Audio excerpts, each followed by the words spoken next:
Good morning everyone. અત્યારે બપોર થઈ ગયા છે અને હું હજી કાલનું કામ જ બતાવતી હતી. કાલનું મારા જેટલા મેથ્સ અને રીઝનિંગના ટોપિક અધૂરા હતા એને આજે પૂરા કર્યા છે. ગમે તેમ કરીને આજે કમ્પ્લીટ કરી નાખ્યા. કાલે મારે અહીંયા સુધી થયું હતું કામ અને મહેતાણા સુધી સાંજ પડી ગઈ હતા. એટલે પછી મેં સવારમાં ઉઠીને નળ ટાંકી ટકાવારી નફો નુકસાન સાદો વેચા મેં સવારમાં ઉઠીને કર્યા. તોય પણ એ કરતાં કરતાં મારા આજે બપોર થઈ ગયા. તો હવે હું જમી લઉં અને જમીને પછી ગુજરાતીનું રિવિઝન કરવાનું છે અને ભૂગોળનું રિવિઝન કરવાનું છે, તો હું એ પછી કરીશ. તો ચાલો જમી લઉં. તો જમવામાં આજે મારે ભીંડાનું શાક છે અને સવારમાં આજે નાસ્તો નથી કર્યો મેં, તો એ નાસ્તો અત્યારે જમવામાં જ એડ કરી નાખું છું. એટલે મકાઈ બાફેલી હતી અને પરોઠું સવારમાં નહોતું જમ્યું.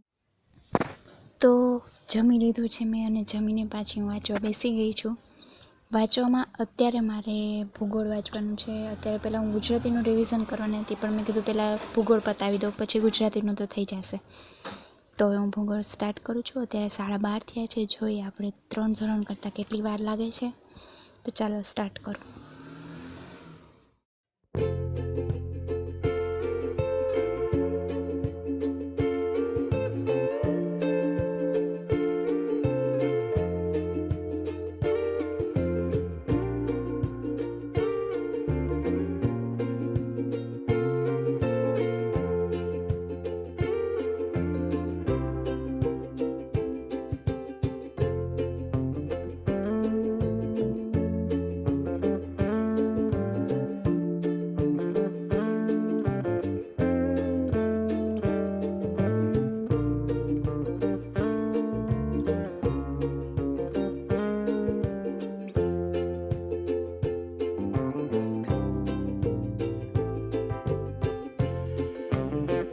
અત્યારે વાગે છે 3:30 અને હું એક સફરજન ખાતા ખાતા અત્યારે ધોરણ નંબર 7 પહોંચી છું. એમાં 11મું ચેપ્ટર પહોંચી છું.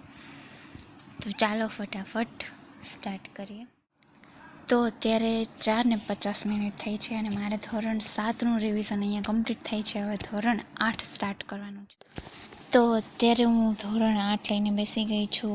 ધોરણ 8 થોડુંક ઇઝી લાગશે, કારણ કે હમણાં કાલ પરમ દિવસે 2 દિવસ પહેલાં છે જે બધું રિવિઝન કર્યું હતું, તો આ ફટાફટ થઈ જવું જોઈએ. પણ આમાં 6 ચેપ્ટર છે તો થોડીક વાર લાગી શકે, પણ કાંઈ વાંધો નહીં. આપણે પૂરું કરવાનું લક્ષ્ય છે તો પૂરું કરી જ નાખશું. ચાલો શરૂ કરી દઈએ.